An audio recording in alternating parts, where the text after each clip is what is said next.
Fontaine, Genshin Gaming Girl here, and I see that my subscriber bar has produced more than usual. Now it's back to 85 subscribers. So I want you all to stay, like, and subscribe, and hit the notification bell if you want to see more Genshin Impact videos. Remember, now the video can continue. So let's start examining things. So let's talk to Maurice. If you do encounter Miss Halsey, please contact the guards immediately.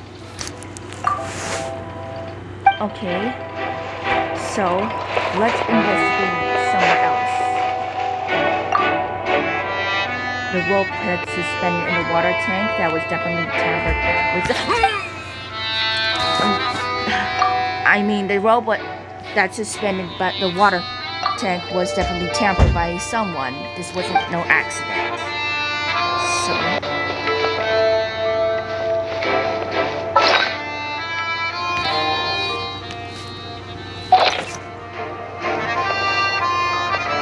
and the white lines, this is where the magic box was struck. If Cowell were inside the box, at the moment he might have touched the falling water tank.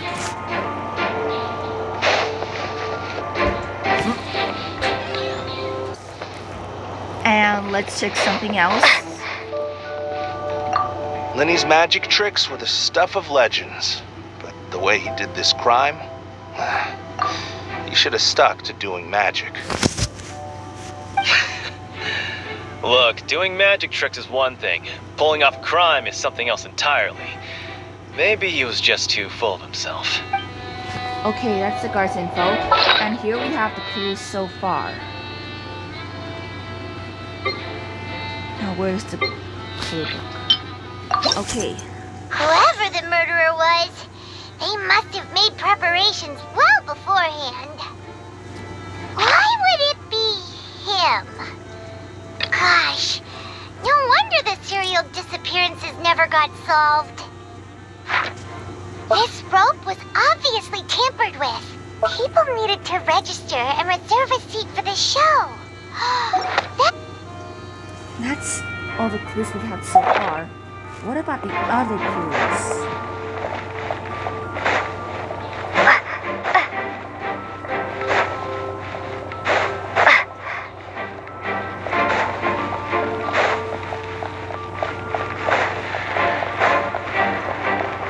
There's Nadia. Let's go see. Speaking of that, I think magic shows would be very popular in Poisson. I can see that. Maybe I should try to learn some magic. If I could make things disappear, cleaning my room would be a cinch. You need not worry about such things, demoiselle. That falls under my duties. Oh, right. Okay. What about Tristan? Sorry, but no one can freely enter or exit the Opera House at the moment. If you wish to leave, you must register your identity with us first. No, we're not leaving. We're representing Lenny and Lynette as attorneys, so we're investigating the case. Were you always guarding this entrance? Yes, after the Chief Justice gave the order, everyone coming in or out must undergo a strict inspection.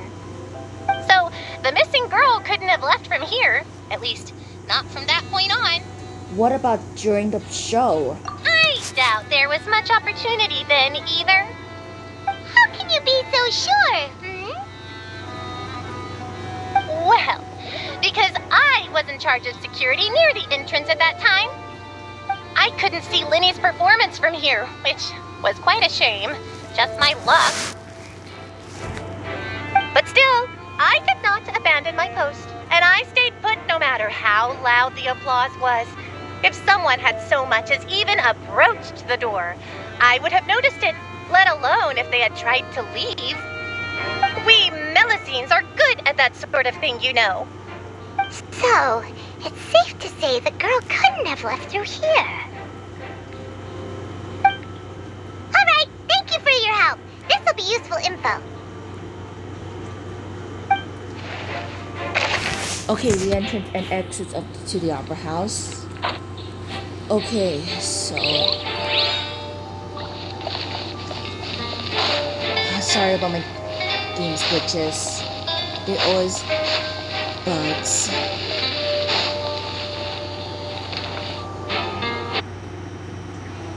So let's ask somebody else. The two crews.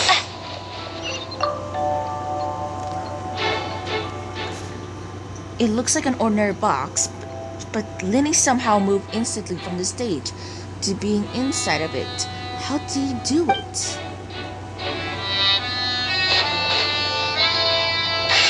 Let's ask El Sador. I see that you're investigating the area. Well, it just so happens that I'm interested too.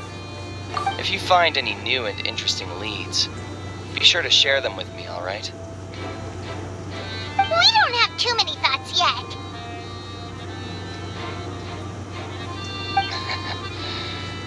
Then why don't I tell you my hypothesis first? The way I see it. And I'll start it with that loud thud. The thud? Oh, you mean the sound that happened during the countdown? Yes, exactly. It wasn't terribly loud, but I suspect that most people heard it. It's just that everyone was awaiting the results of Lenny's trick with bated breath, so no one paid it much mind. But now that the incident has happened, the thud has become an important clue. That makes sense. So, what do you make of it? I'm of the opinion that it may have been the sound of Lenny's accomplice, Lynette perhaps, jumping atop the water tank or something like that. And when the pyrotechnics went off, she cut the rope, sending the water tank crashing down.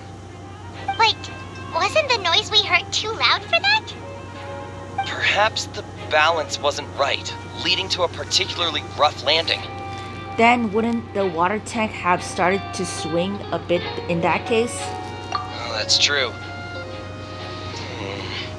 I suppose I must reconsider. That does remind Paimon, though. What was with that sound? Strange sounds during the magic show. Okay, that's all the evidence so far. Okay, We checked everything of note here at the performance venue. Paimon wonders how Lenny's discussion with the guards is going. Let's go see, shall we? Ooh, things are getting interesting. Understood. Then I will be going with you. Just so you're aware, I will be monitoring your actions and making notes as necessary. Very good. Thanks for being so agreeable. I'd pull a rose out of my hat as a gift for you if I could. You may spare the pleasantries. I'm just doing my job. You've arrived. Who's this? Me? I'm Spina di Rosula's guardian angel. If you've got a problem, I've got the firepower. Sorry, I got a little carried away there. Call me Navia. I'm a partner of theirs, and we'll be helping investigate this whole situation. And these are my companions. Would you mind if they join as well? Fine by me. Oh, new helpers? I would be most grateful. Well, let's just say we're tagging along. It's not every day you get to see the secrets behind magic performed on such a large scale. I appreciate your kind interest. Come with me. We'll be heading below stage.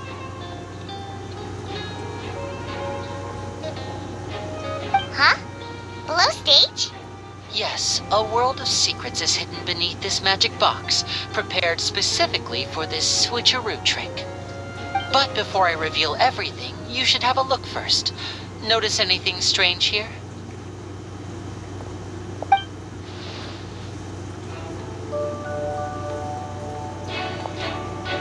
I'm not trying to be dramatic.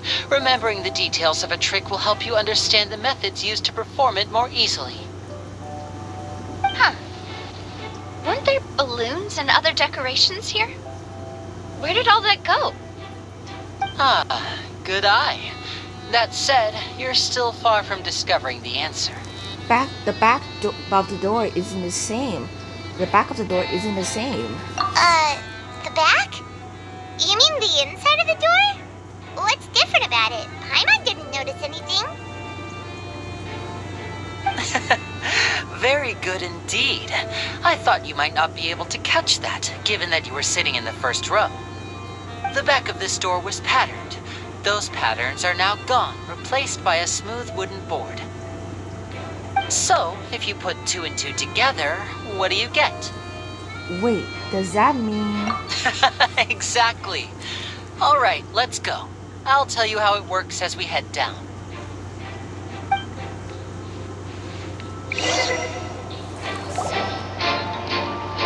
Oh, so there was a passageway under the magic box! And this passage links the 2 boxes together. I knew you'd figure out most of it as soon as you saw this place. The 2 magic boxes are positioned right above the 2 entrances of the tunnel. See this flatbed trolley? The box with the lucky audience member in it would be shuttled over to the other side using the trolley. This trolley can raise and lower and even rotate, ensuring that the box will face in the right direction. I see. So that's the purpose of the box inside another box. Precisely. The inner box would descend after the audience member was put inside and be moved along the trolley, all while the outer box would remain on stage as if nothing had ever changed. So that's how you did it! Once the box was lowered, the trolley would store some energy through this device here, with which it would complete the rest of the steps. The audience member would only be able to feel some slight movements in the dark, and by the time she walked out, she would already be back on stage. Then what about your side of the trick? Right! You were talking that whole time, and you even came out for a moment near the end! Ah, yes. A phonograph operated by Lynette was used to achieve that effect. My assistant and I had already scripted our conversation beforehand. When the countdown began, I had already gone to the opposite box via a tunnel using that ladder. And what about Lynette? Where was she? I was in the mezzanine space in the back of the box. Oh, interesting! That's how we were able to coordinate Linny's lines with the assistant. And, by the way, I was the one who walked out of the box at the end. I mean, we are twins. All it takes is a change of clothes and no one can tell who's who. And that's my favorite part of this trick. Only Lynette and I can perform it. So that's how it all worked! Wow! Every detail you revealed was more amazing than the last! I can tell a lot of thought that was put into this. Lynette would briefly walk out of the box and then go back in, jumping into the tunnel and escaping before the box on the trolley could finish ascending. And then I walk out of the other box in the audience area, and the trick would be complete. The operative word here being would. But as you saw, Cal was in the box, not our audience member. She, on the other hand, mysteriously vanished. We really don't know how that happened. If not for that interlude, this would have been an astonishing trick. I probably never would have figured out how you pulled it off. And yet, to think that someone was able to use this magic trick to commit a crime. Could we have a look around? I think we can come up with some more leads. This is the scene of the crime, so Linny and Lynette are not permitted to stay here. I'll escort them back up. Yes, of course. No need to be so strict now. I won't disappear into thin air, you know. Thanks, everyone. We're counting on you. The magic trick. On stage magic box set structure. Audience side magic box structure.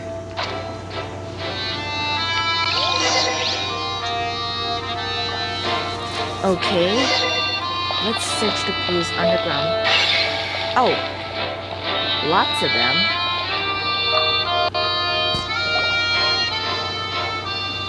Oh, these are the clothes that the lady chosen from the audience was wearing, right? Her clothes are here, but she's nowhere to be found. Lenny didn't mention the guest having a wardrobe changing. Right. And do you really need to do that if you're kidnapping them?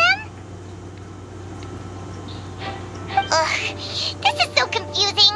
Paimon doesn't want to be a detective anymore. Look at those eyes. Young lady's clothes.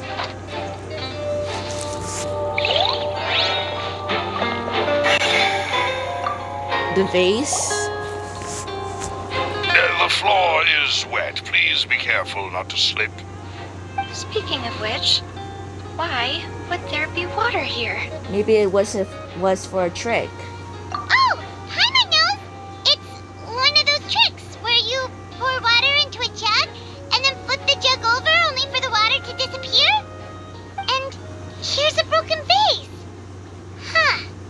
Did the trolley knock it down while moving? That can't be. The trolley moves along tracks from start to finish. It couldn't have hit the vase at this distance. Let's note this down too and think about it later. A broken vase. That's another clue.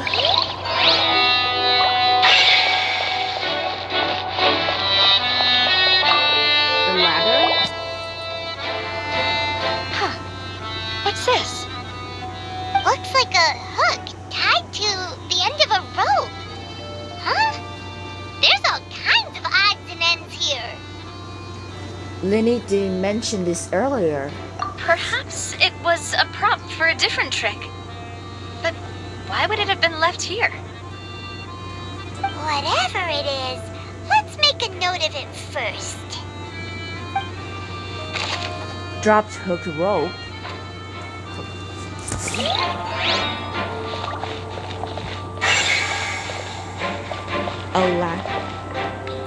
Another ladder? A ladder is required in order to return to the magic above.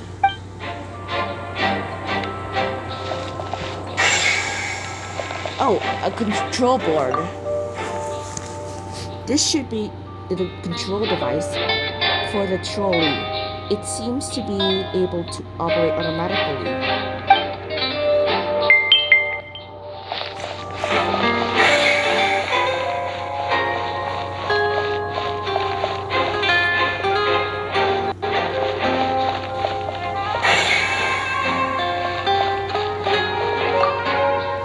High precision is required to complete this magic show, and tracks are perfect for making the trolley stay on its designated course.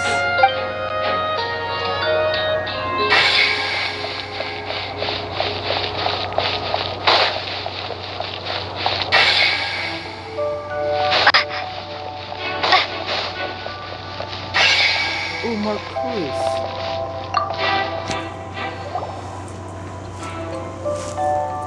What is this place?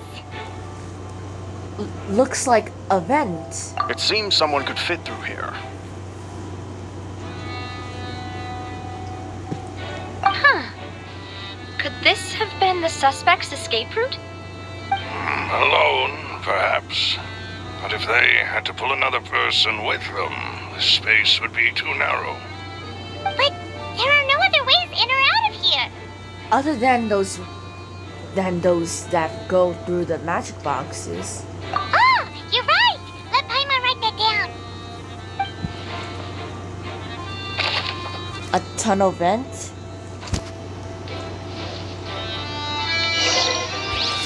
Seems we're just about done investigating down here. Yes. Let's head back up.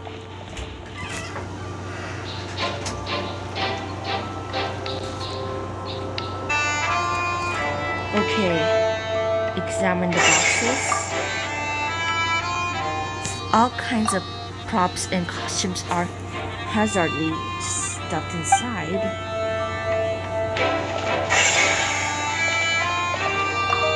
trolley. The trolley is crucial for transporting for the magic box to the other side. The culprit must have used this to execute their plan.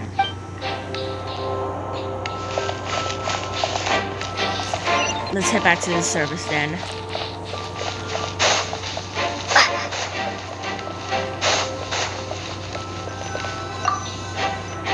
Oops.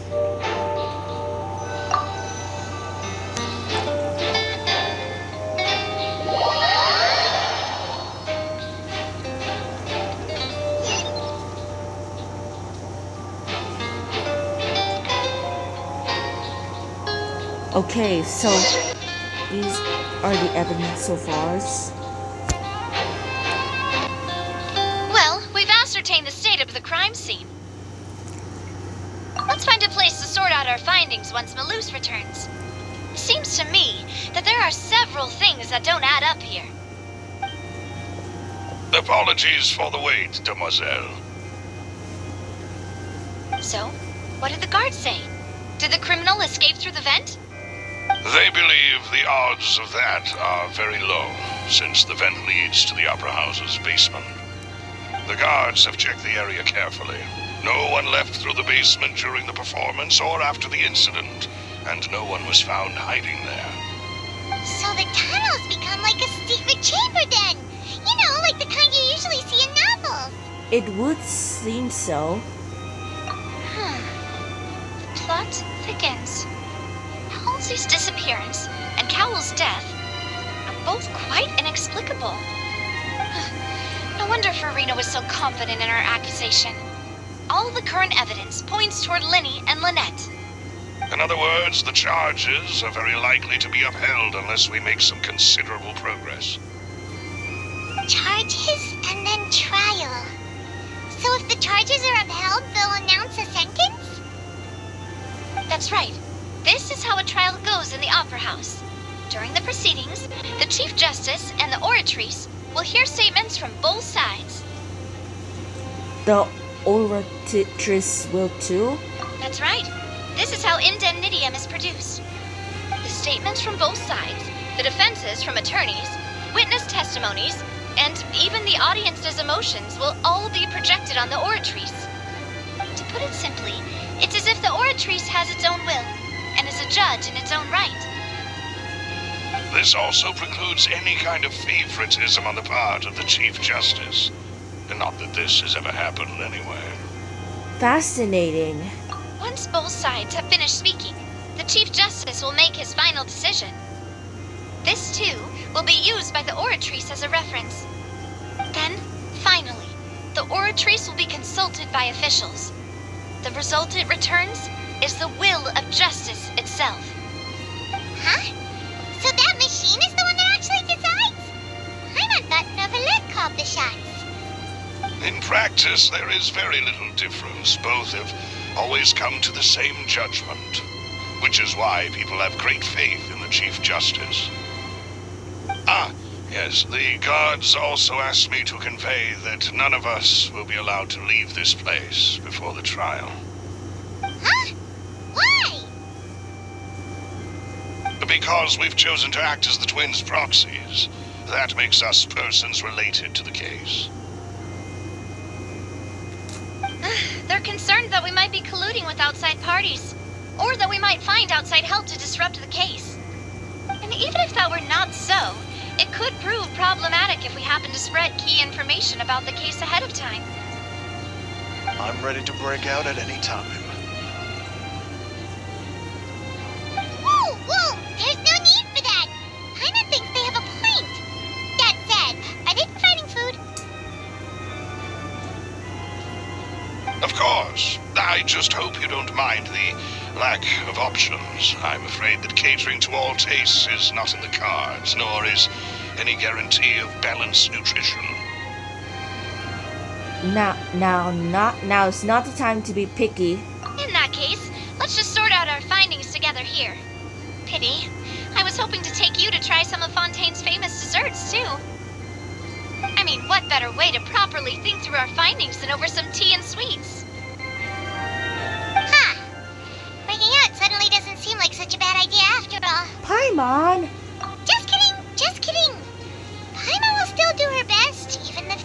no snacks. What do you mean, no snacks? Of course we'll have snacks. If we cannot buy some, then we'll simply make some. Huh? Here? But how? Understood, Demoiselle. Everyone, please come with me.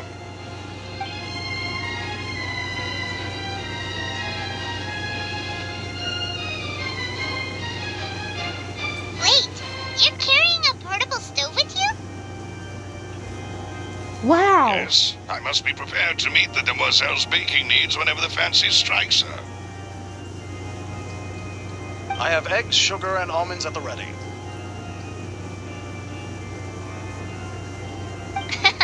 Good work, you two. Then I'll get to it. Please sit tight for a moment. You'll get to taste my awesome snacks soon enough. These three are quite the interesting group. Must be a Spina di Rosula thing. Navia methodically handles the ingredients.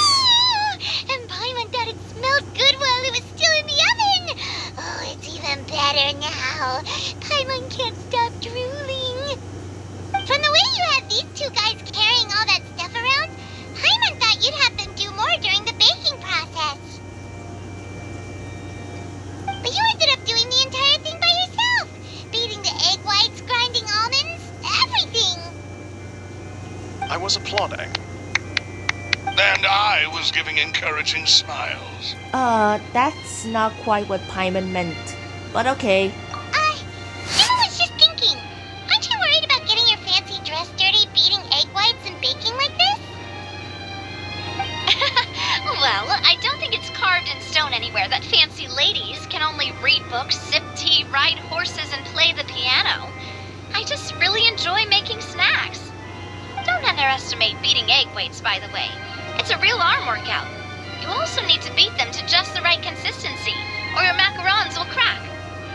Anyway, give these a try, fresh out of the oven. There's 3 for each of us. Only 3? Well, eating too many sweet treats might send all that sugar to your head. You wouldn't be able to think clearly about the case on a sugar rush, would you? Tea is ready to be served as well. This is Demoiselle's favorite, strong black tea with a floral fragrance that clears the mind and lifts the spirit. Thank you. No need for concern. I'm merely doing as I should.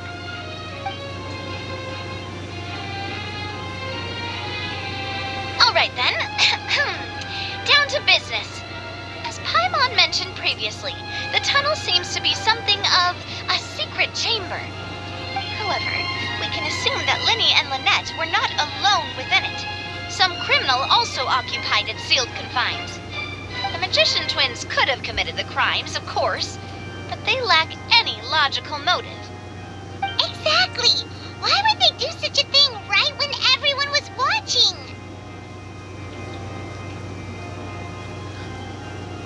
We're left with 2 other people. The missing girl and the deceased. The flower vase and the thud we heard during the performance could indicate some altercation between Halsey and the criminal in the tunnel, resulting in the shattering of the vase, the discarding of her clothes, and her abduction. Perhaps the criminal thought that since she was chosen from the crowd, she would be too easy to identify if she was still wearing the same clothes. Paimon thinks that makes sense, but the real trouble is... There's no evidence, and this 3rd person even exists. True. None of the clues we found thus far support the existence of this 3rd person. But the only people left to consider are both technically victims, whether it's the missing girl, Halsey, or poor Cowl. Huh. Could Halsey have secretly made modifications to the magic props in order to murder Cowl before making her escape?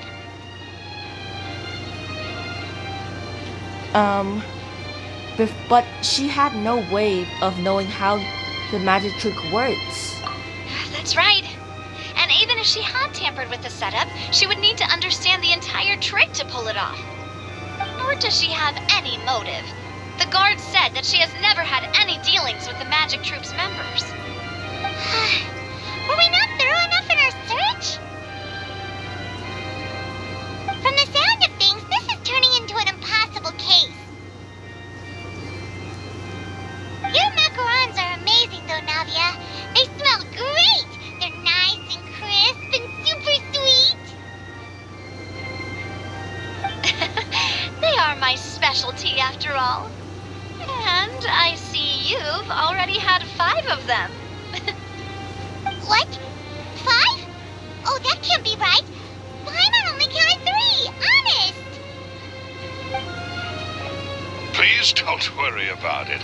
At my age, a few less sweets might actually be a good thing. No. Being greedy is one thing, but Paimon knows how to count. Besides, Paimon knows that if she ate too many, then others wouldn't have enough. It's fine if you ate them. You ate them. Wait, even you don't believe Paimon? How could you? If Paimon ate those 2 extra macarons, then may they turn into stone in her stomach. All right, we get it. Well, I suppose one of us might have gotten too engrossed in our chat and eaten them by mistake. No big deal. Maloose, set up the stove again if you would. Huh? What are you doing? Making sure everyone gets 3 macarons, of course. Oh, there's really no need to do that. Exactly. We don't want to trouble you. As you wish, demoiselle. And I have the egg, sugar, and almonds. Well, this really is your hobby, huh?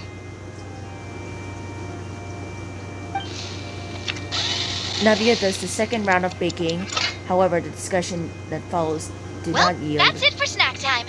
I'm going to have another look around the area. I don't know what we're looking for yet, but we've still got some time. As attorneys, I suggest the 2 of you think the case over again. It would be awkward if you got all tongue-tied on stage during the trial. All right, thanks for your help and for the snacks. It was nothing. A small task for the Spina di Rosula. Silver, Maloose, it's time to go. I'll be back if I find anything new. Probability of the third person being involved. All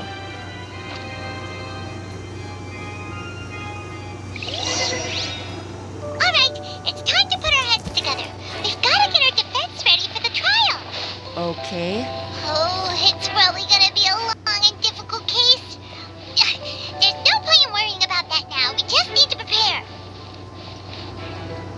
Here, take Paimon's notes. They should help you review the situation. Okay, let's check the notes.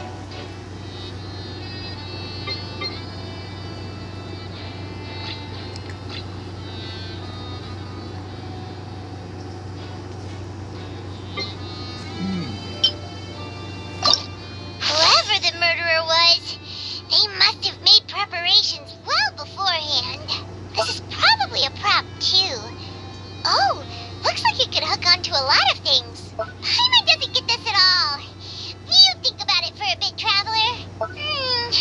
This flower vase is probably a prop for the show. But it also could have been used in the crime. Why would it be him? How strange. That size wouldn't have been a problem for Paimon. Whoa, that's a lot of pieces. No, we all heard that noise, didn't we? The performance would not have been visible from where the doors were guarded. Well, there was no chance Paimon could have seen that the box had 2 layers. And that's why only the 2 of them can perform this trick. Digging a tunnel just for a magic trick? Whew, there was no third person. And Paimon didn't eat more than 3 macarons either. Okay, that's all the cases we had so far. We're just gonna have to wait until 8 until 10.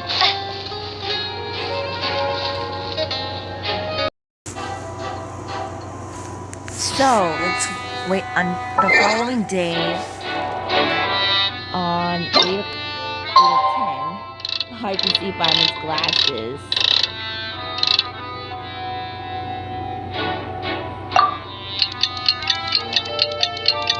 A bit more hour. Okay, and this is it. Wait until the following day on 8 o'clock.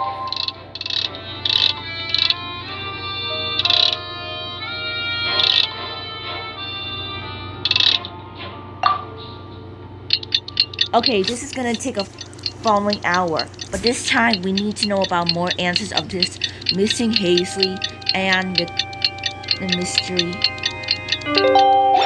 murder of Cowell. We're going to participate in a trial. Whatever is going on is something bad, could be worse. But prepare to face the trial of Lady Farina.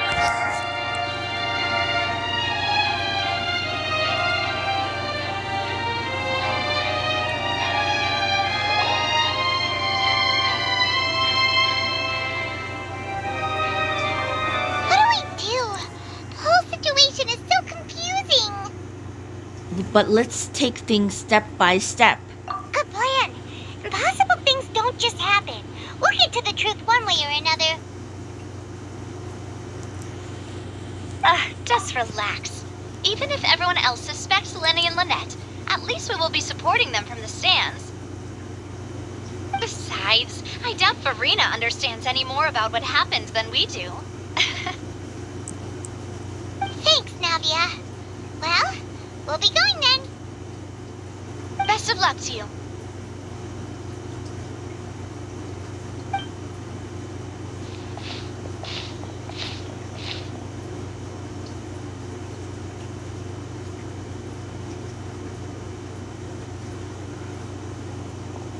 Ah, finally, you're back. Well, how did your investigation go? To be honest, you might be disappointed. No. We're already very grateful that you were willing to help. Well now, don't you all look disappointed? Don't tell me that your investigation came up empty-handed. That was to be expected, of course. The guilty can never produce proof of their innocence. But don't let that stop you. I shall be terribly disappointed should you, my most anticipated foe, concede so easily. Just you wait. Since both parties are present, I declare that the trial regarding the magic show incident is now in session. Firstly, in order for the audience to understand the causes and results of the incident, could we please have Mr. Linney explain the trick? Yes, of course. I will explain while Lynette demonstrates on stage. All the necessary items have been prepared. Linney clearly reveals the details of the magic trick. Thank you, Mr. Linney. In that case, I take your statement to be that you ran to and remained hidden within the magic box in the audience stands once the trick began, and thus could not have committed the crime. Is this correct? Yes, that's correct, Your Honor. In that case, I call upon the prosecution. Lady Farina, do you wish to refute his statement in any way? Why, of course I do. Allow me to take the first shot and break this case wide open. Mr. Linney is clearly lying. What? There is no way you could have been in the box the whole time if you were to abduct Halsey and murder Cowell. In fact, I'd say you were hardly in that tunnel at all. That is simply your hypothesis based on the presumption that I'm guilty. Oh, is that so? And if I may ask, what did you hear while you were inside your box? The roaring countdown of the crowd, of course. That's how I kept track of the time and built anticipation for the finale. And you didn't hear anything else at all? Nothing that might leave an impression of any kind? No, nothing. I see. But when the count reached 30 seconds or so, there was a thud. One so loud that I believe practically everyone heard it. Huh? Hey, hang on. Something's not right here.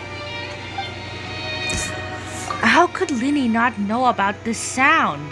Yeah, I'm sure he could have heard a noise that loud from inside the box. I was right by the box and I definitely heard the thud. Uh-oh, the scale. Look at those scales. Could those mean... They probably represents the Oratrice's stance on the trial. Well then, ladies and gentlemen, allow me to use the words of the magician himself. You never know what can happen in the blink of an eye. Indeed, it seems his alibi can also collapse in the blink of an eye. Of course, I have armed myself to do far more than smash your alibi. Confidence cannot go unfounded, and my foundations are rock solid. Tell me, aren't you and Lynette actually from the House of the Hearth?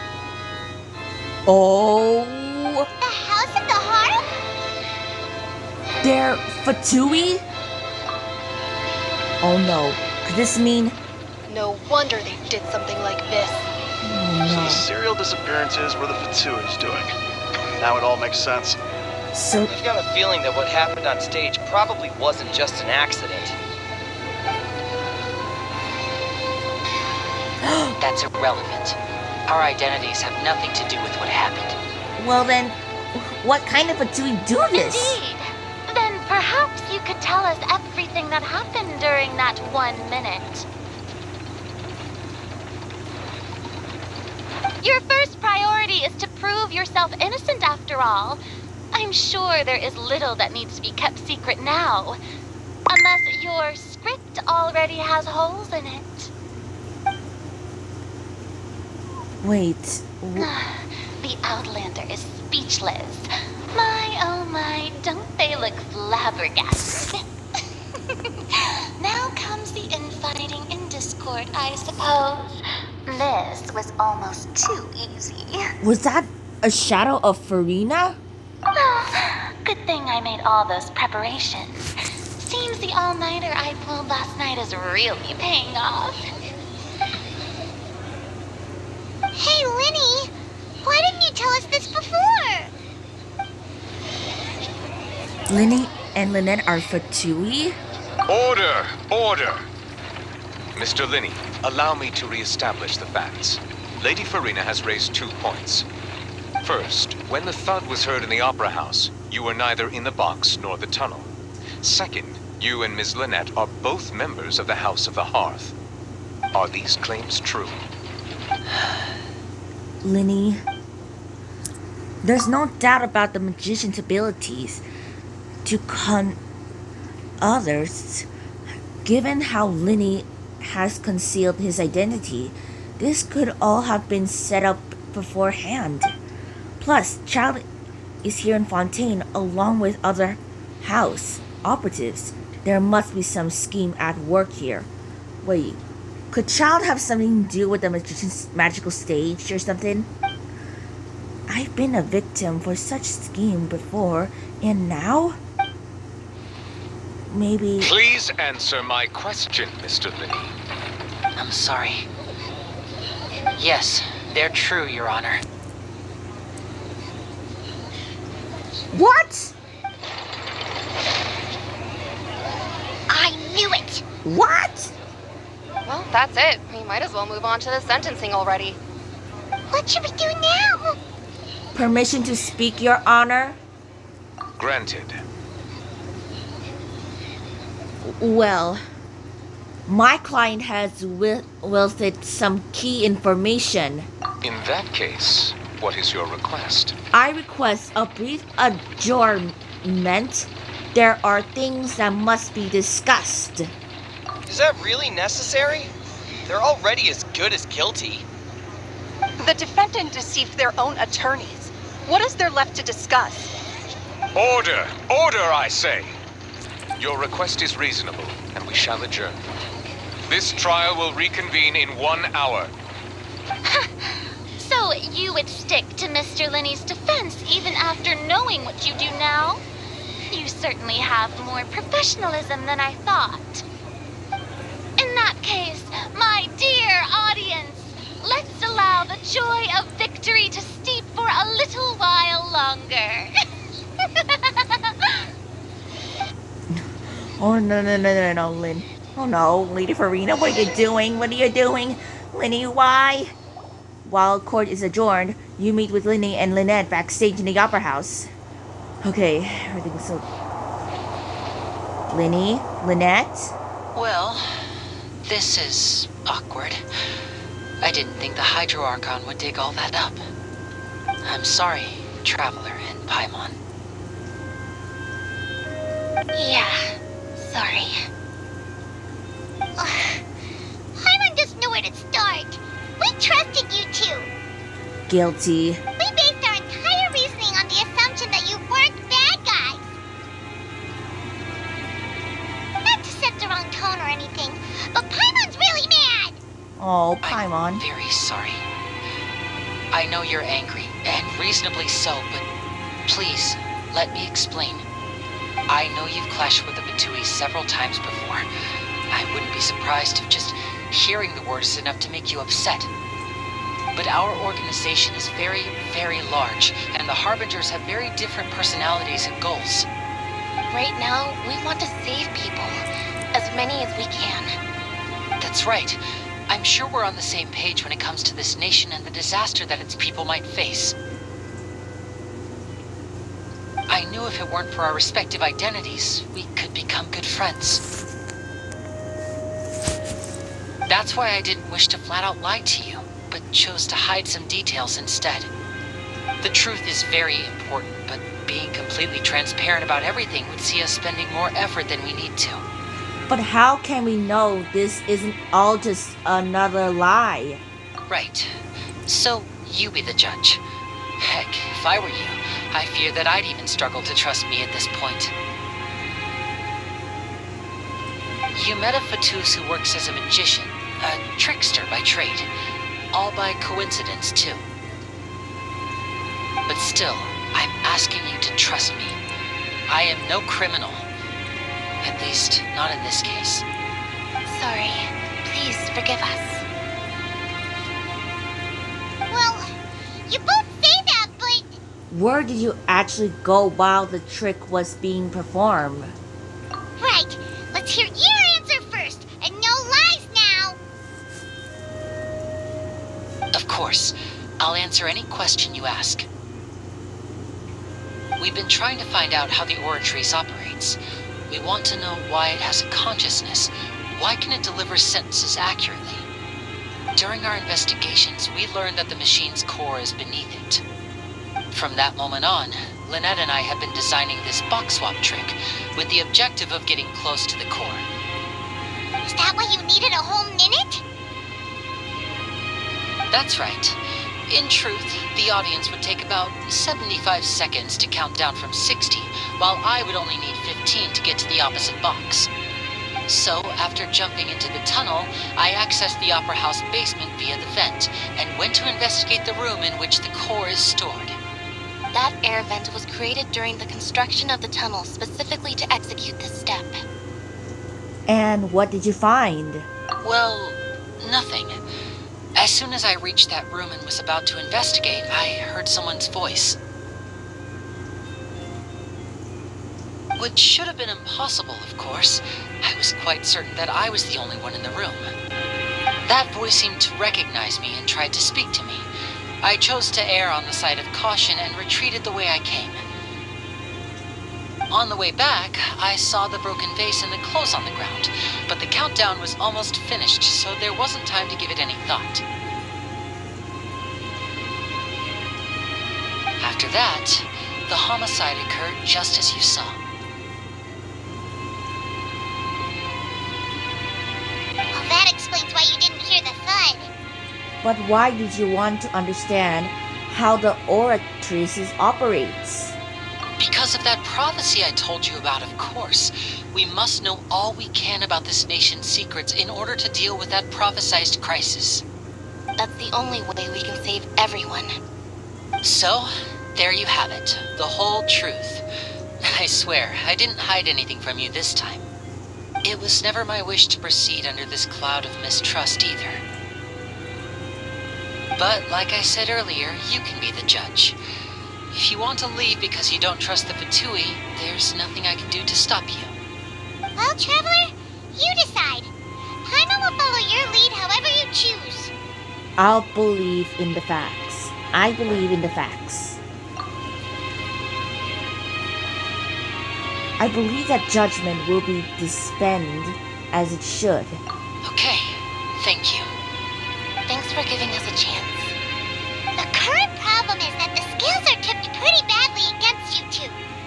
If we want to refute the Hydro Archon's accusations, we're gonna need a seriously watertight defense. Actually, we already have the key evidence we need. Huh? The adjournet's almost over. Let's go back. Oh, Paimon thinks she gets what you mean. Okay, Linny's statement. We have the info. The voice of the Orchis court chamber. Okay. Let's our evidence. Let's continue taking part in this trial. Okay, let's return to the trial and see the proof of Linny's statement. We want to make sure Linny is very innocent, or if he's lying or not. If Lady Farina knows, we're caught in the grave. The briefing adjournment ends, and the nail-biting trial reconserve. Both parties have returned to their positions. Let us continue the trial. When last we left off, Mr. Linney acknowledged the new evidence presented by Lady Farina as fact. Therefore, Lady Farina may continue stating her reconstruction of the events. That took long enough. Now then, if everyone would lend me their attention. At this stage, let's revisit that scene from Linny's perspective. Oh, anime! Oh. Whoa, this is the... Ooh, based on the opposition's account of events, you can identify the loopholes in their statement. Oh, getting their... use evidence and obtain clues. If you prove they're guilty or right, you have to make sure when you find and refute all incorrect contents, you can complete the cycle of refutation and unveil the truth. Okay. Lady Farina. As the countdown began, he entered the tunnel. Yeah? When the flatbed trolley passed, he opened the box and got into an altercation with Halsey, which caused the loud thud. He did not realize that the sound could be heard by everyone in the opera house, which is why he claimed earlier that he could not hear the sound. Finally, he used the vase to knock her out, before making her change clothes to prevent others from recognizing her. At this time, Cowell arrived in the tunnel, having heard that strange noise, and caught Linny red-handed. So Linny proceeded to knock him out too before stuffing him into that box. Afterward, Linny passed the unconscious Halsey to his accomplice through the magic box in the audience stands, before operating the devices such that Cowell's death would be ruled an accident. Okay. And there you have it. That's the truth behind what happened. Okay. Does the defendant's side have any objections to Lady Farina's description of the events? The key to refuting Lady Farina is the order of events. What Linny experienced and what he saw. Okay. Let's start with a rewind.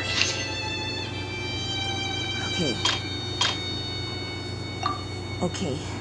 Let's see.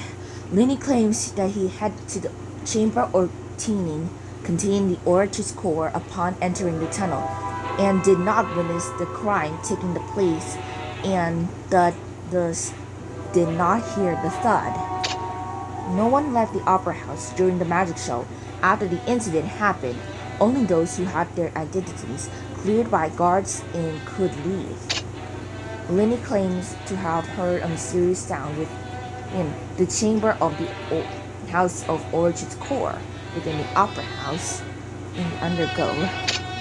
The clothes belonging to Hazley, the lady who went missing, were found in the tunnel. The reason that remains of Lenny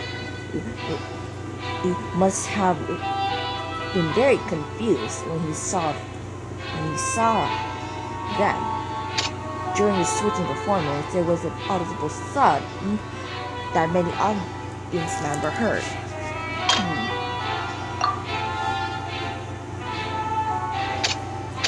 Let's see.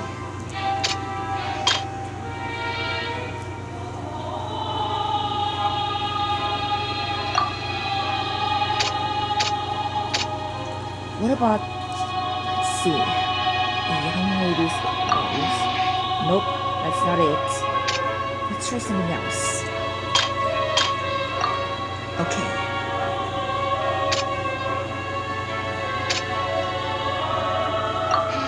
Nope, that won't be either.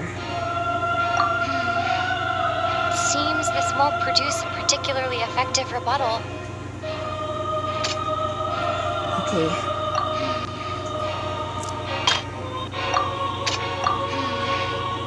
Seems this... Okay, let's try something else. That only leaves Lenny. He did not take. According to Lenny, he left via the vent after entering the tunnel. He couldn't have had that altercation with Halsey. Okay, let's try something else. Lenny did not do it. But what else could be in common? The entrance at the exits of the Opera House?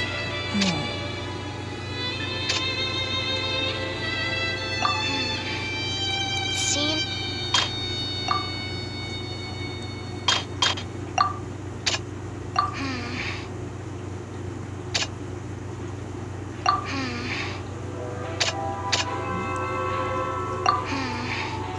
Okay, what about the dress?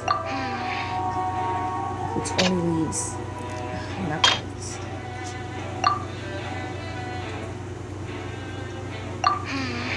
Another dress. Okay, then the dress then.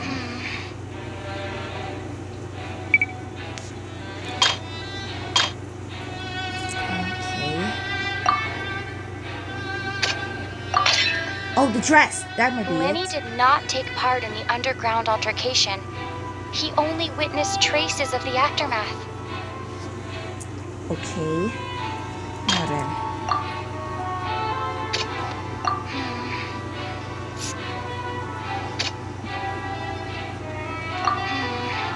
Which only leaves the voice of the Orchid's core chamber. Yeah, that would be Lenny went one. to the room that contains the Oratrice's core. This is the actual truth. Attention! Ace Detective Paimon has something to say! When the countdown started, Lenny did indeed go into the tunnel. But he immediately used a vent to access the Opera House basement, which is where the underground core of the Oratrice is stored. Once he reached that area, he heard a voice in what should have been an empty room. Since he felt something was amiss, he returned immediately. The crime scene had already developed by the time he reached the tunnel again, and in order to complete the magic trick, he did not remain there for any length of time. Finally, he reached the surface, and that was when the accident happened from his point of view. Therefore, he's innocent. That's how do you like that, Lady Farina? That completes everything. Successful refutation.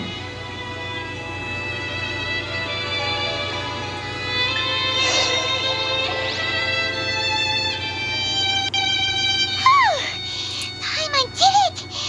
Paimon actually managed to say all that!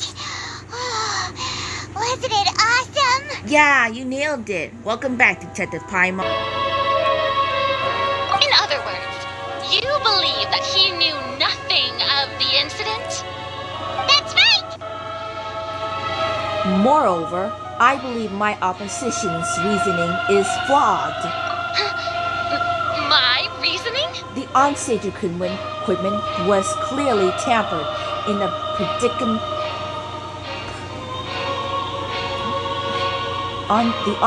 The onstage equipment was clearly tampered with in a premeditated fashion. If that's the case, then if Cowell hadn't entered the tunnel, who was the entire setup meant to kill? Assuming that what you say is true, Linny only needed to kidnap the young girl to cause a new disappearance case. What would the point of killing someone on stage be? Oh, they have a point. That's right, you tell them! And that's why they're partners of mine. They've managed to turn things around. Oh, well, your denial is very strident, I'll give you that. But what proof do you have to back your claims? How you refuted Linny's alibi initially. Of course I do. If he had been in the magic box the whole time, how could he have not heard that sound? Why do you ask? You're saying that he wasn't. Your claim has also become my critical clue. Wait, what's this? Wait, the question. Wait, what's this question?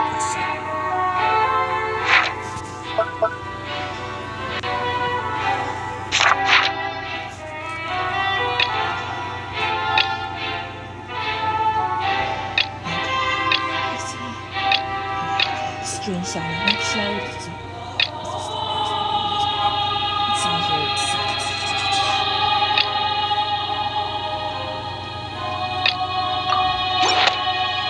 Are you sure we don't need to give this more thought? Paimon thinks there's something off here. Oh, the strange sound during the magic show. That's right! Linny wasn't in the box or in the tunnel. That's why he didn't hear anything strange during the performance. This means that when the crime happened, Linny had already entered the basement via the vent. What? The same clue you used to disprove his alibi has now become the best proof! How do you like that? Well played. To think you'd use such logic. The shadow again? Well then, if it wasn't Linny who committed the crimes, then who wasn't? The murder was... Okay, select the gear icons in interface, check the corresponding case questions. Select the answers and fill all the empty gears to verify the correctness of your deduction. If you have made a mistake, you must make another selection by selecting from the remaining options.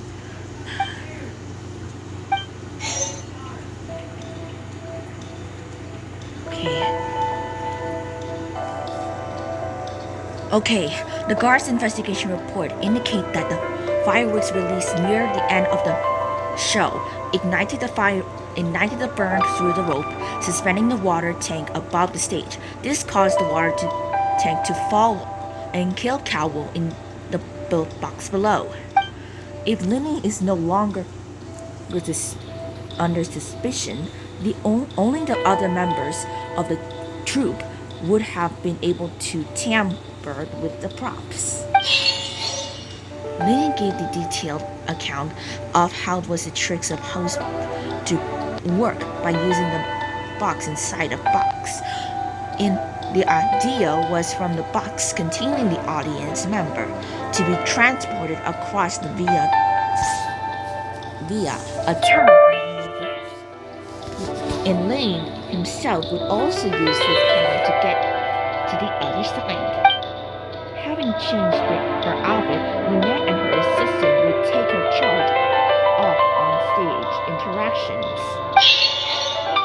And the keys belonging to Hazley, the lady who went missing, were found in the tunnel. The reason for remains unknown.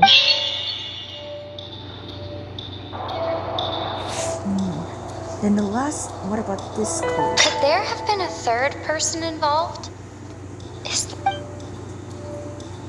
The deceased's name is Cowell, Lenny's assistant. He would have been able to tamper with the equipment. Halsey is the missing person and an ordinary audience member. Or did she have her own scheme all along? Nope, that's not it. Let's try something. Could there have been a third person involved? And that leaves Cowell. The deceased's name is Cowell, Lenny's assistant. So Cowell was the one who did it. So this means it was Cowell. That can't be right. Are you serious? The killer was, in fact, Cowell, the deceased! Oh, is that so? How interesting! Let's hear your reasoning then. What I must do next is recreate the truth. What Cowell did, and how he went from would-be perpetrator to victim. Okay, how can we investigate as having been unable to interfere the crime? Let's see. Lenny was not in the tunnel at that moment, which gave our criminal ample time. The sound we heard may have come from a clash between the missing Halsey and the criminal. The deceased's name is Cowell. It would have been tough for both people to fit into that vent. They would likely have bumped into Lenny as well. Lenny was not in the tunnel at that moment, Where did Halsey go? which gave our criminal ample time. The deceased's name is Cowell. Lenny was not in the tunnel at that moment. The sound we heard may have come from a clash between the missing Halsey and the criminal. The deceased's name is Cowell, Lenny's assistant. Halsey's clothing was in the tunnel. So there must have been some fear that she would attract attention. Nope, that's not it. We have to reach. How can we envisage Lenny as having been unable to interfere with the crime? It would have been tough for both people to fit into that vent. They would likely have bumped into Lenny as well. Lenny was not in the tunnel at that moment. No one entered or left the opera house through its entrances. So, where would the criminal have wanted? Lenny was not in the tunnel at that moment. How can I prove that there was a tunnel alteration in the tunnel? It would have been tough for both people to fit into that vent. They would likely have bumped into Lenny as well. Who is the prime suspect currently? The deceased's name is Cowell. No one entered or left the opera house through its entrances. So, where would the criminal have wanted to take? Nope, that's not it. Those are the wrong clues. Okay, these are the three too. How can I prove the No one entered or left the opera house through its entrances. So, where would the criminal have wanted to take Halsey? The sound we heard may have come from a clash between the missing Halsey and the criminal. Okay. What? No, that's not it. Which only leaves the two. The dress and the... The sound we heard may have come from a clash between the missing Halsey and the criminal. It would have been tough for both people to fit into that vent. They would likely have bumped into Lenny as well. Okay, we have 3 clues so far. The criminal must have understood the methods behind Lenny's magic trick and must have been in a position to easily modify the equipment. Leaving aside how he died, Cowell had all the means to commit the crime at his disposal. The strange noise could likely have been the sound of Cowell and Hazley struggling. Lenny was not in the tunnel for 1 minute. This would have given time for Cowell to bring Hazley out of the magic box and the audience stand.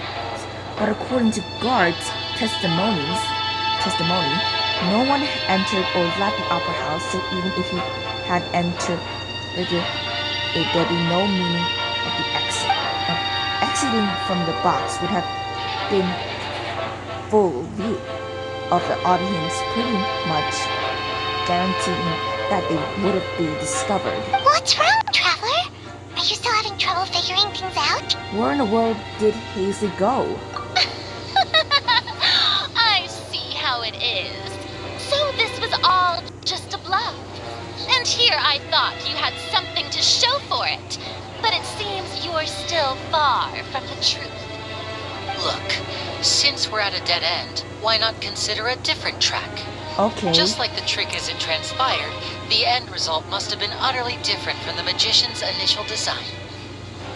If only we knew how Halsey disappeared. Well, that would be nice, but the tunnel only has 3 exits, and none of them seem very likely. And it's not like this is a magic trick where you can just make a real live person disappear. You know, like you did from that water tank, Lynette. Magic? No, escaping from the water tank? Wait, could have been the water? Excuse my interruption, dear opponents, but do you not see that the crowd is growing impatient? There is no greater sin in this opera house than an awkward delay in the performance.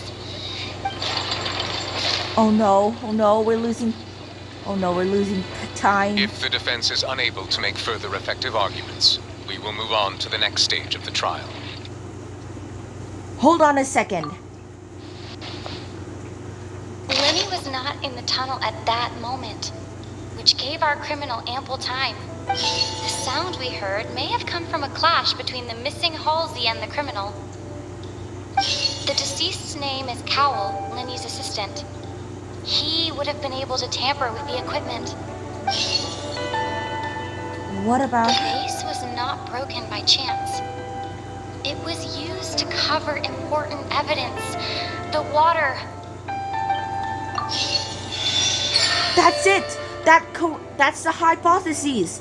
This may all connect to everything. That might be it. I think that explains everything. Paimon gets it! It all comes together if Halsey disappeared instead of being kidnapped. Yes, that's it. Lynette escaped from the water tank, vanishing gradually and leaving only clothes behind. If there's a similar method where a person could be transformed into water... Just a moment, please. I do hope you know how preposterous you sound at the moment. How could a person ever be transformed into water? This is reality we're talking about here, not some magic trick. I request that we examine Cowell's personal effects. Must we really? I should think that of anyone. Your friend Linny already knows this truth very well. Magic tricks are ultimately just illusions and misdirection. But Halsey's disappearance is very real. We're talking about 2 completely different things. Even so, I trust the Traveler's judgment. The truth must be out there somewhere. Perhaps some new line of reasoning may open if we try to gather all the focal points that don't make sense. Since Cal was the deceased, we haven't placed much attention on him. But given that we aren't making much progress with the case, it wouldn't hurt to have a look at his belongings, would it? People really do come up with all sorts of harebrained schemes when at the end of their rope. The way I see it, your suggestion that we broaden the scope of our investigation is nothing but a tactic for stalling the trial. Nevertheless, I believe that this is a reasonable request on the part of an attorney. Since the trial does indeed appear to be at an impasse, I believe that additional evidence may help us make more progress. Guards, please step into the lounge and examine the personal effects of the deceased Cowell. After some time, a guard returned We with are news. still examining the items, but we have already made critical progress that we feel must be shared with everyone post-haste. We discovered several test tubes of fluid within Cowell's baggage, each labeled separately. The notebook in his backpack claims that these fluids are water from the primordial sea. The primordial sea. The note's contents also indicate that Cowell belonged to an organization that sells illegal drugs and that he had an accomplice. The notebook has many entries concerning safe usage of these fluids, in which the keyword dissolve appears many times. One of these tubes was labeled Opera Epiclese, along with yesterday's date. It is empty. The notes also state that these dissolution properties work exclusively on people from Fontaine. It's likely that Halsey was chosen as some sort of test subject. What? As such, we believe that the defense's hypothesis is, in fact, supported by sufficient evidence. You've got to be kidding! People dissolving into water? Could something so ridiculous actually be true?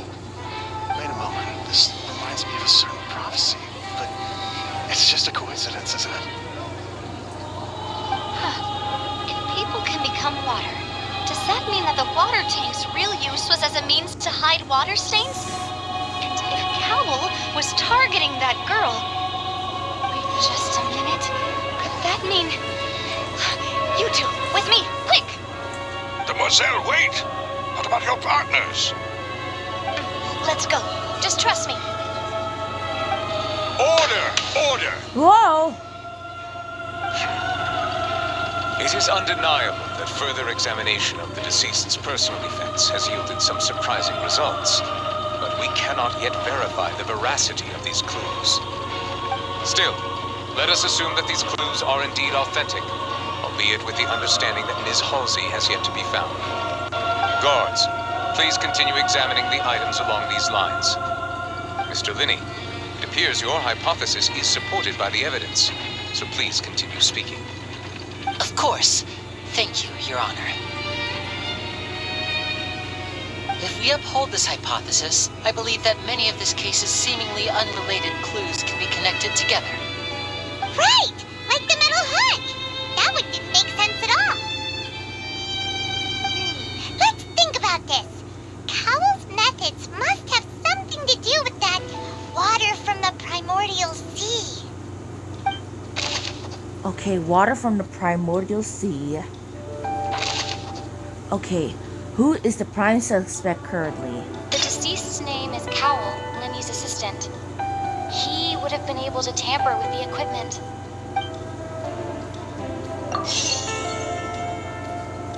Okay, what item did the culprit use to control the timing of the dissolution? The water from the primordial sea should already have been prepped before Halsey entered the magic box. What item did...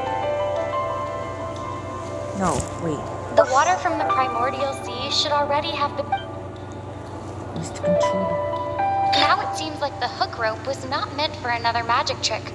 But Okay. the water from the primordial sea should already have been prepped before Halsey entered the magic box.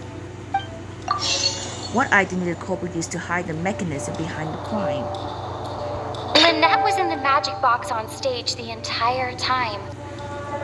Did she have something to do with this? I remember there was something else within the inner layer of that box. Yes, all the clues have... Yes, all the clues are correct.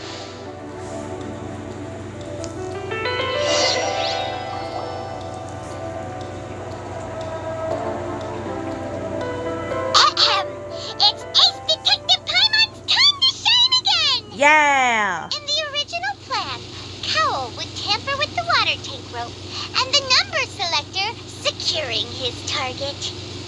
When the magic box containing Halsey heavy was lowered, the metal hook would retract gradually and pierce the balloon at the top of the box.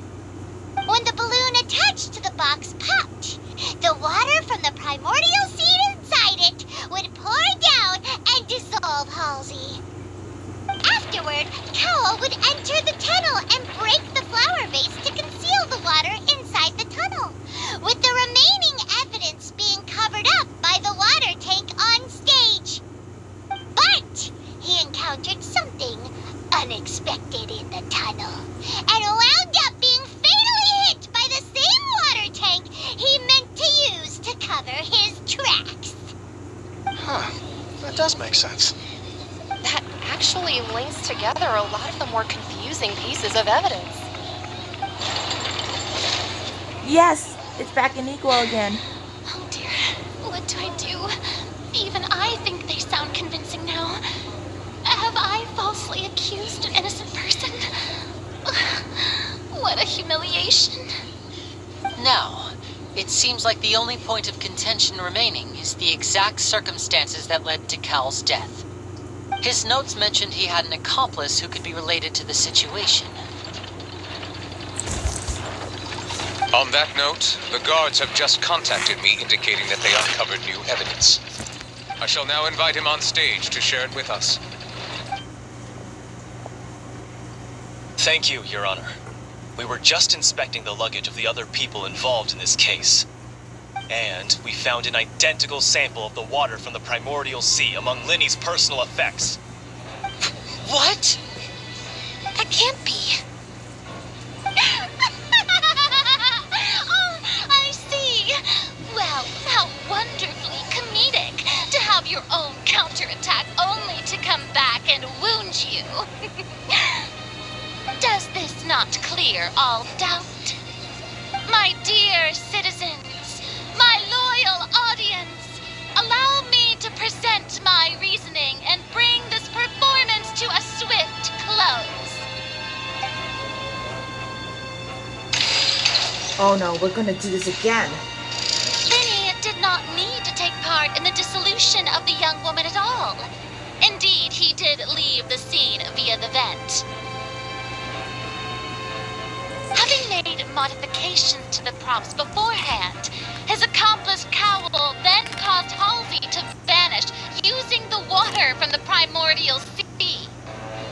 But upon his return, in cruel avarice, Linny desired sole credit and prepared to do away with his partner in crime.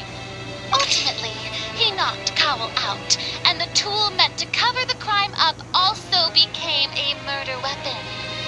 Now, as much as I regret having come to such a viciously straightforward conclusion, it does seem that the famed Fatui is quite the cold-blooded and ruthless organization. Okay, time to clear out everything. Am I right, Mr. Linny? We've used up all the evidence we collected. There's no way for us to make a rebuttal here. Is this the end of the road? Well, let's try. Oh no, we're gonna be lose. Oh no! Paimon can't think of anything either. It doesn't look like there's any way around this. Seems using the water as new evidence was too good a move. Why did this have to happen now? Wait, it's not over yet. I think we've all seen enough now, and we have ample witnesses to my flawless reasoning. I believe this is indeed the finale. Oh no, no, no, no, no, no, no, no. Now then, my good, noble Chief Justice, should we not, in your view, move...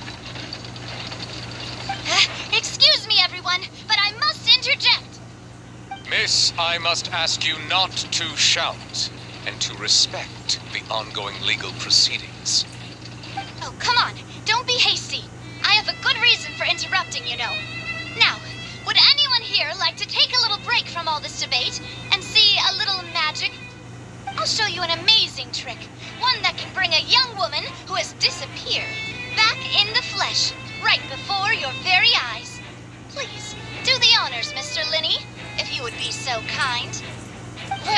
What in the world is she saying? No offense, miss, but miracles like that are beyond my scope as a magician. Okay, go for it, Linny. Come on now, don't be silly. Magic is all about misdirection, isn't it? It often conceals the truth while presenting a fascinating illusion. But once everyone believes the illusion, can't magic reveal the truth to them once again?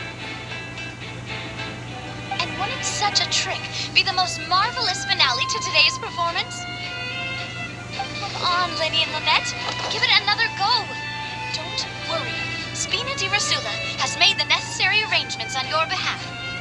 But as the magic makers and stars of the show, I think I should leave the final performance to you. I understand. Okay, here goes. With a snap. First a snap. And voila. And the... Huh?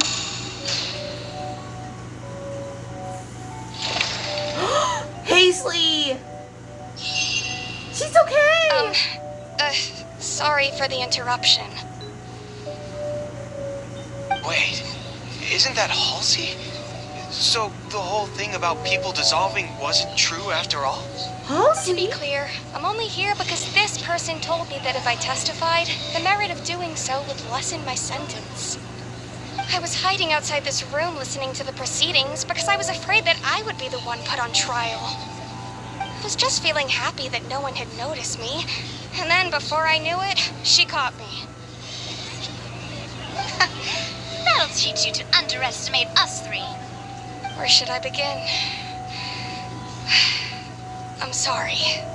I'm the one who killed Cowell. I admit it. What?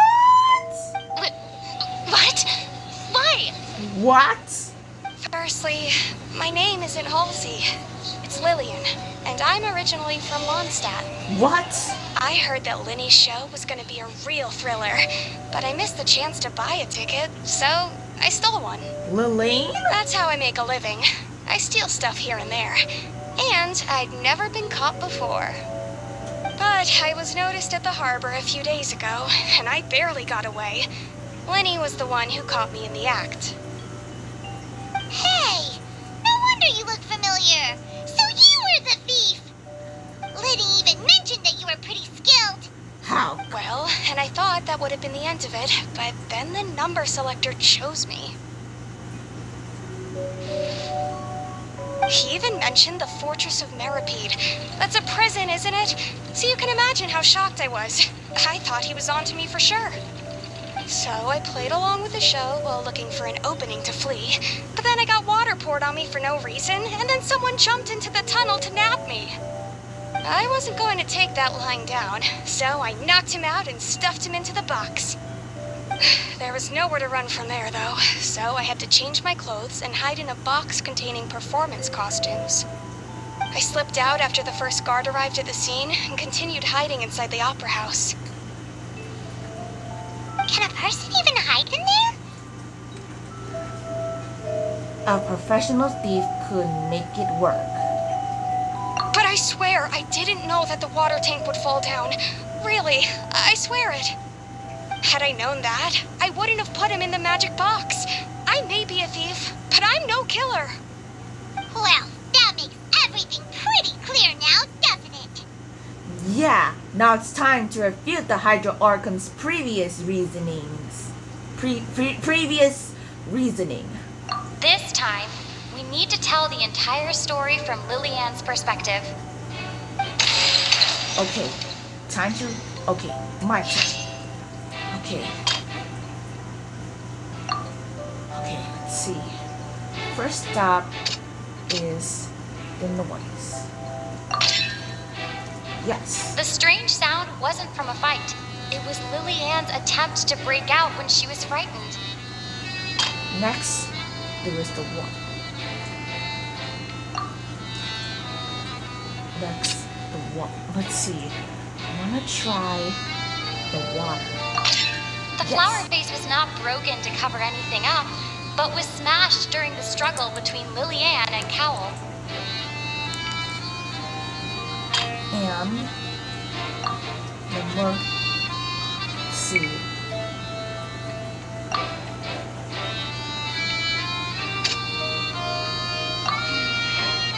Seems this won't. What about the dress?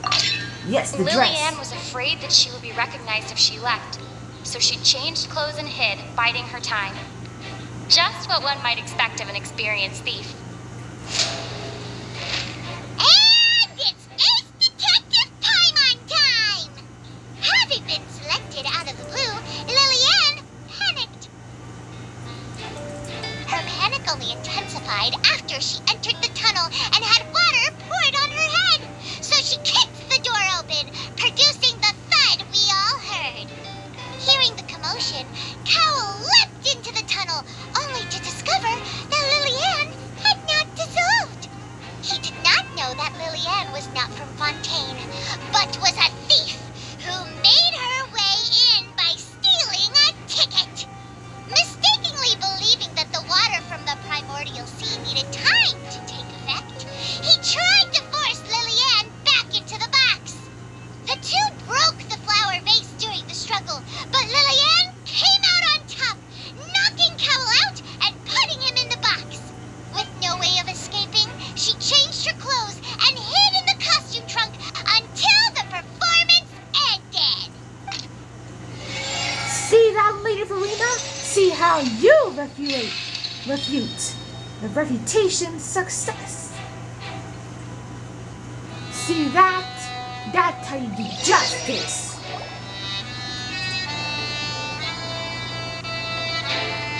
She knew that she would have to go through guard inspection if she tried to leave afterward. So, she has been trapped in the opera house these last 2 days. She had already become desperately hungry by the time we were chatting over macarons. So, she swiped 2 of them right under our noses. Talk about a sneaky thief. At this point, all the events that happened in the tunnel have now come to light. Ah, so that's the whole story. Yes. Bravo! Bravo! Now then, Lady Farina, do you wish to speak against the defense's statements? Please answer the question, Lady Farina. Also, if I may add, the trial has not yet ended. As such, I request that the prosecution not leave the room before the proceedings have concluded. What? Are you reading my mind now? No, I have no further arguments. I admit defeat. But really, could you at least have left me with some dignity? Wow, look at that. She's like a deflated balloon now. If there are no objections, then as the Chief Justice of Fontaine, I shall once again repeat the full sequence of events. The actual perpetrator of the serial disappearances, Cowell, selected his next victim from the audience reservation list. With some modifications to the selector, he could ensure that the pre-selected young woman would be chosen. To cover up any evidence while committing the deed, Cowell thought of allowing the water tank to fall, which would conceal the water left behind after the young woman was dissolved. He also tampered with the rope suspending the water tank, using the fireworks at the end of the performance to cause the tank to drop and hide the watermarks. He poured the water from the primordial sea into a balloon during the preparation of the magic box and stuck it to the box's lid.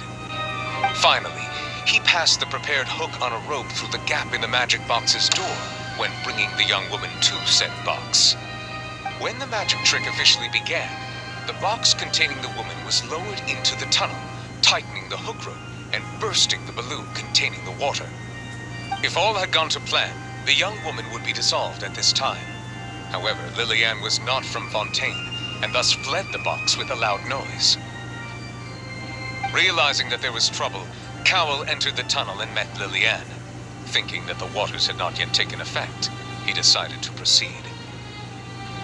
However, his opponent was more capable than he thought, and he was overcome, knocked unconscious, and placed into the magic box, and thus became his own final victim. Lillian, according to her own statements, then changed clothes and hid until the performance ended, before hiding in other parts of the opera house. As for Linny, he was in the underground structures within the opera house, and was thus ignorant of these happenings.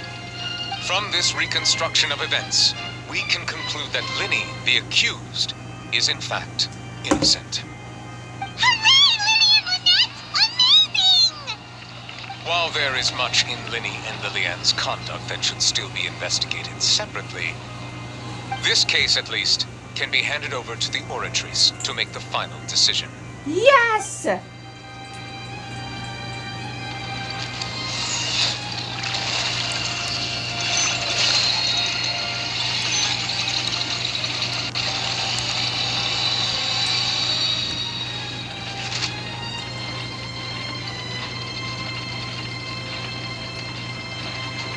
As such, Linny and Lynette are officially declared not guilty.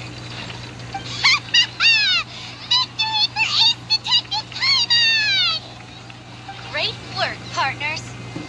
Thank you all. Thank you so much. Let's not celebrate just yet. Let's not celebrate just yet, everyone.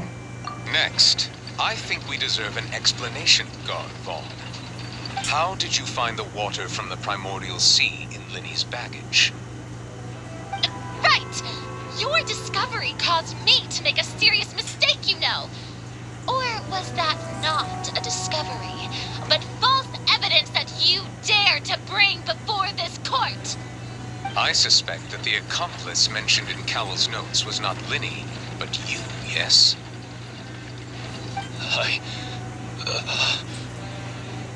I'm sure you know what you must do to lessen your sentence. Speak quickly, unless you want to earn yourself a one-way ticket to Coupon Town.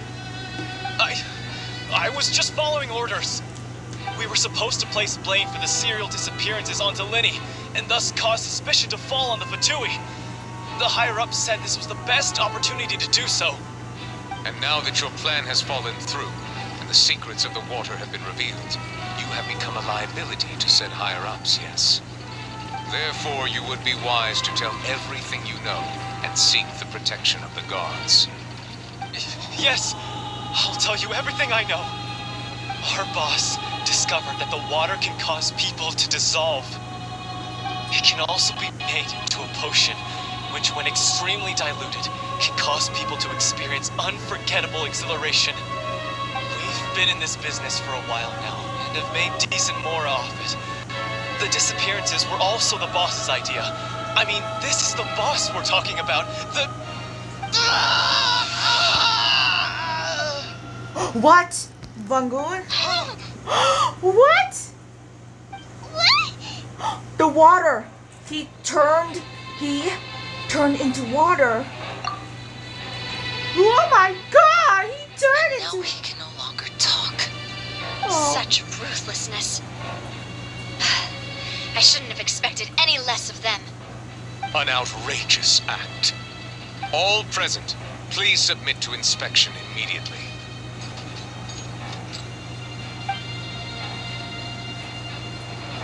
Oh, that's... However, nothing is found on the scene of part of the liquid left behind after bags dissolved.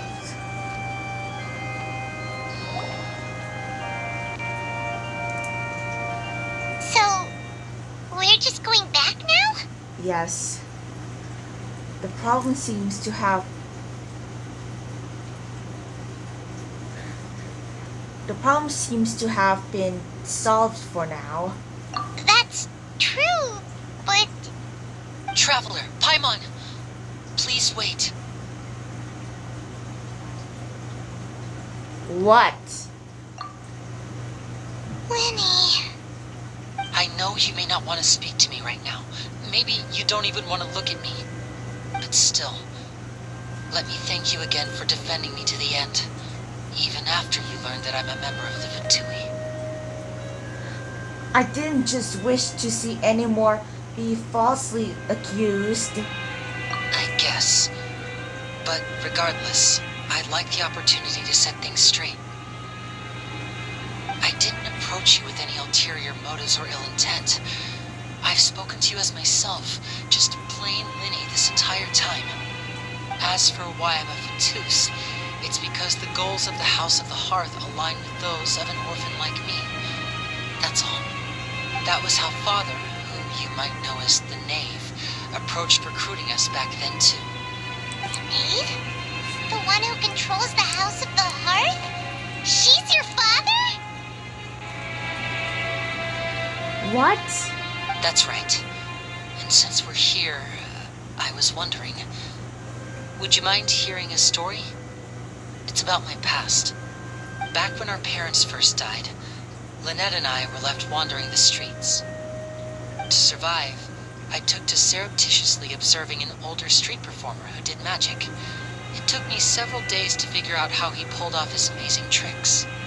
I took my sister through several streets until we found a crowded corner, and we began to perform magic tricks there. To my surprise, we proved to be pretty popular, and we could at least stop worrying about where our next meal would come from for a time. But I didn't want my sister to remain a street rat together with me forever. Before long, an aristocrat came to me and claimed that he wished to take us in after watching my performances. So you went from orphans to nobility just like that? That was how we felt at first too. As if fate was on our side and we could say goodbye to those painful days. But I gradually discovered that while we were called foster children, he was really after my talent for magic tricks. He would constantly take me to all sorts of banquets to garner attention, which he would then use to expand his social circles. That doesn't seem too bad either. Better than roaming the streets at any rate. It took a while for me to realize just how dark his heart really was. After one particular performance at a banquet, I discovered that Lynette was not on the same return vehicle as me. I waited a long time after we returned home, but she did not come back. I went to that noble's bedroom and asked him about her whereabouts. The answer he gave me was, she caught the eye of the most eminent person at the banquet, so I sent her over as a gift. I mean, you'll be able to perform your magic regardless of who your assistant is, yes? Oh no. So he was gonna... But wouldn't Fontaine's laws deal with such people?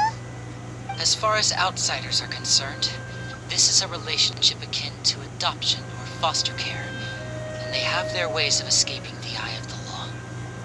So what happened after that? I managed to ferret out the location of the mansion of that so-called eminent person and hurried through the night. But by the time I leaped over the walls, avoided the guards, and made my way in, all I saw was the moonlit ground covered in blood, and the knave standing there in the darkness. So, she'd already taken care of that guy. That's right. She had rescued my sister before she could come to any harm, and had even discovered several girls hidden in a basement, all of them orphans. Father, the knave, might have seen something in me, and so she made me an offer. The House of the Hearth welcomes you, for your interests align with ours. Here, none will ever betray you. Indeed, betrayal shall never be permitted here. I was hesitant to trust her. I had just been betrayed by nobles. But she was also quick to destroy the noble who had taken us in at first, giving us back our freedom. Oh, so that's how the two of you joined the House of the Hearth. In a bonus clip, here are the deleted unseen dialogues. So, let's see in the archives. My tablet has a few glitches of the recording, but you may not see the dialogue of the Arkham story. So here it is. So this is the rope that broke and caused the water tank to fall. The rope looks pretty durable. How can it be burned through so quickly, but... The rope looks pretty durable. How can it be burned through so quickly by fireworks? So either Lenny didn't realize this was a safety concern. Why are you suddenly so serious, Traveler? I'm just looking at where the rope snapped. Whoa. Look! This bit is made from different material. Most of it was burned away, but there's still a little bit of it left. It seems to be flammable. So if a rope meant to hold something was made with that kind of material in it, then that means... Wait, why don't you write all this down? Let's take notes. The investigation team has some new findings. Turns out there's an issue with the random number selector after all. See, I told you. What if the machine picked some big guy's seat? You think the murderer would have still made his move then? Sorry to interrupt, but we're helping Lenny and Lynette with their side of the investigation. What were you saying about the number selector? There's something wrong with it? You're trying to help them? That'll be a tall order. Lenny used the machine to pick a random member of the audience during his performance, right? The lucky girl that later disappeared. Well, we thought there might be a serious problem with the machine, so we had it taken away for further inspection. It turns out that the seat number it picked wasn't random at all. The machine picks that same number every time. I'm sure you already know that you have to make a reservation in advance to get a seat, regardless of whether it's a trial or some performance. In other words, Lenny knew who would be sitting where from the very beginning. That much checks out. Lenny reserved our seats for us, too. Bet you see why I was saying it'd be tough to make a case for Lenny. Thanks, sorry to bother you. Even though it's bad for Lenny's case, Paimon had better write it down. Hello there. What are you investigating? Oh, this location has also been cordoned off because the Magic Troupe members are currently considered prime suspects. The investigation team is still collecting evidence. The seats were all booked in advance, so we were able to deduce the missing woman's identity by checking the guest list. Sure. Could you tell us who she is? Sure. It's not like this is confidential information. We will publish it later anyway when we petition the public to help us find the missing person. Her name is Halsey. She's a painter from Fontaine who's made a bit of a name for herself. Apparently, she wasn't a regular at the Opera House, but she'd been feeling some pressure with her work lately, which made her decide to come see the magic show. The Magic Troupe members all claim not to know her. We have looked into her social connections. It seems that she has no personal grievances or conflicts of interest with the suspects. Simply put, she wasn't related to the Magic Troupe at all, which matches the features of the previous serial disappearances. Were the victims of previous cases also chosen at random? That's how it seems to us, in any case. Apart from the fact that they were all young women of around the same age range, there really weren't any other connections between them. Okay then. Thanks for letting us know all No this. need to be so formal. If you do happen to see the missing girl, please be sure to contact us. It is of utmost importance that we get to the bottom of these disappearances. I see that you're investigating the area. Okay, and now we're looking for the clues. And Hey, you! this is where we met Navia. Hey, you! Yes, both of you! Over here! I've been keeping an eye on you for a while now. Huh? You mean us? That's right. If I'm not mistaken, you're also among those who wish to cut down the thorns and pursue the truth. No? And by the looks of it, you're not from Fontaine. Well, you're right on the moor about that one, but who are you? Have you never heard of the Spina di Rosula? From mediating disputes and providing protection to solving conundrums, you name it, Spina di Rosula does it. And I, Navia, have the honor of being its renowned president. Though those who play by our rules call me boss. I'm Silver, her attendant. Pleased to meet you. And I'm Melus, Demoiselle's various daily needs and affairs are under my purview. Huh? Boss? Demoiselle? What gives with the names? Well, I am the second generation president. Malus and the others are still used to my previous title. My apologies, Demoiselle. Should you prefer, boss, I will endeavor to use that instead. No, no need. You don't have to call me boss. Just Navia is fine. Okay, if you say so. Not that we're members of Spina di Rasula anyway. All merely trifling details. Never mind. Now, back to the situation at hand. So you want to investigate as well? That's right. I've always kept an eye on the serial disappearance cases. My interest stems from a matter back from my father's time. Judging from the look of things, I find Linny an unlikely mastermind. Really? We think so too. That's why we're looking for clues now. But how did you come to that conclusion? Intuition, naturally. My unparalleled intuition. Verena sure was quick to point the finger at Linny without any decisive evidence whatsoever, wasn't she? But that's not uncommon for her. If you remember, the justice had to interrupt her and ask if she was pressing charges just to keep her from getting carried away.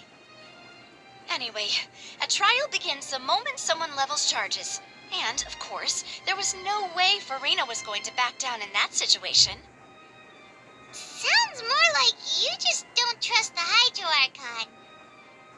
Well, what's your opinion? I must admit that she can be interesting at times, but liking her doesn't mean that I'll blindly agree with her.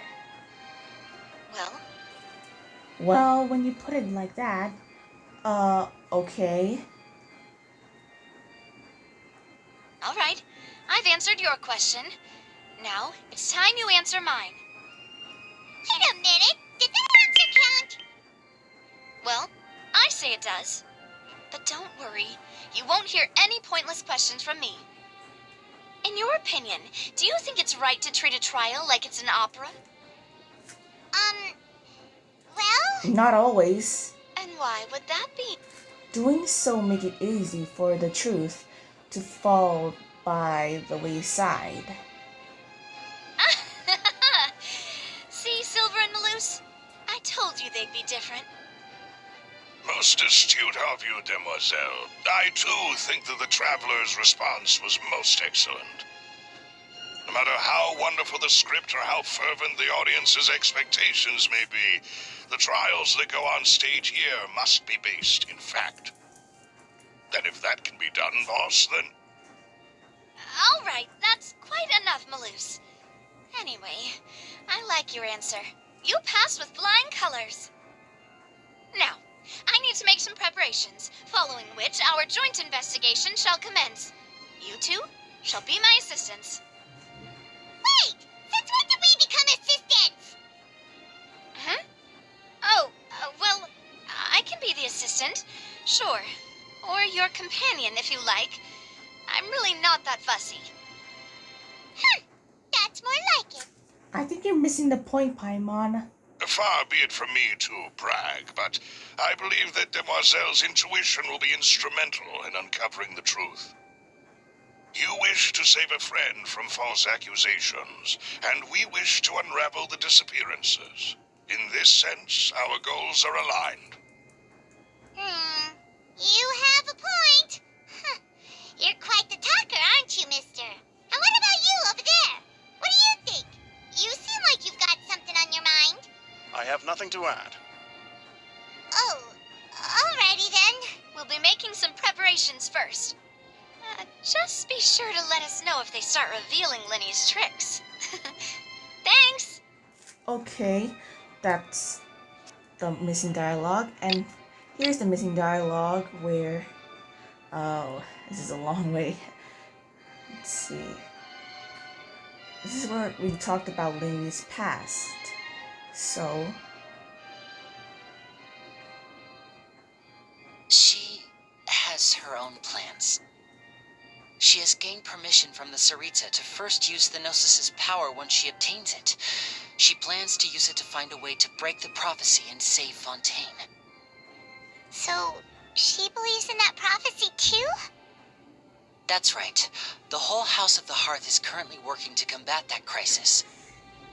Today's case has also proven that people from Fontaine can indeed dissolve into some sort of water, thus further supporting the prophecy. All of us house members here, Lady Arlecchino herself included, are from Fontaine. We won't give up on defending our homeland. To us orphans, the only connection we have left to this world, apart from our family, is our homeland. So, from small deeds like distributing magic pockets to huge schemes like stealing a Gnosis, everything is aimed at dealing with that prophecy. So... I'm sorry. It's all right. I understand. The only thing I can do is relate all this to you. I just hope you can understand that even as a member of the House, I have never stopped making my own decisions, and that I believe what I'm doing is right. If you should need anything at all in the future, feel free to find me. I will do my best to help you, as plain Linny. Bye, Linny! I understand. And here... Hey there. What was with the disappearing act you pulled right as the trial ended? Were you looking for us, Navia? Well, this whole thing isn't exactly over, is it? I do feel that we're getting closer to solving the serial disappearances case, though. Don't you think so, too? Huh? What's wrong? Well, Huh? What's wrong, my dear partner? I was really only trying to defend Linny. Besides, are you sure we're the ones who can crack a case that's been... And given that there's new besides, are you sure we're the ones who can crack a case that's been cold for decades now? And given that there's new evidence from the trial, there should be a trail of breadcrumbs for the Hydro Archon's people to follow now, right? Ah, I see. Well, I won't lie. I'm a little shocked to hear that from you. But I suppose you are just travelers who have only arrived in Fontaine after all. Sorry. I might have been too presumptuous. Don't say that, Navia. Ah, and we were having so much fun investigating with you, too. It was like having new waters flowing into a stagnant mire, causing new hope to spring forth, and the reflection in the murk to become clearer. Sorry about that. I'm a bit prone to nostalgia. Don't mind me. Wait, shall we have a farewell meal? You know, to commemorate our time as partners? Huh? Do we really need to get that formal? Well, guess you really did treat us as partners, huh? Well, I'd just like to have a proper ending to every important memory. That way there are no regrets later. Anyway, it would just be a meal, so it shouldn't take up too much of your time. Well, if you say so. Anyway. You don't have to twist Paimon's arm. If Boss Navia's treating, count Paimon in. Oh, wonderful.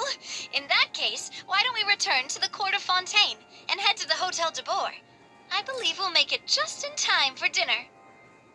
All right, then.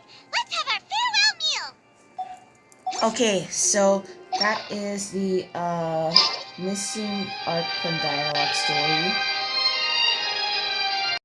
Okay, all of you, that was final part of the Fontaine Archon quest. So be sure to stay like and subscribe with the notification bell if you want to see more Genshin Impact videos. Bye!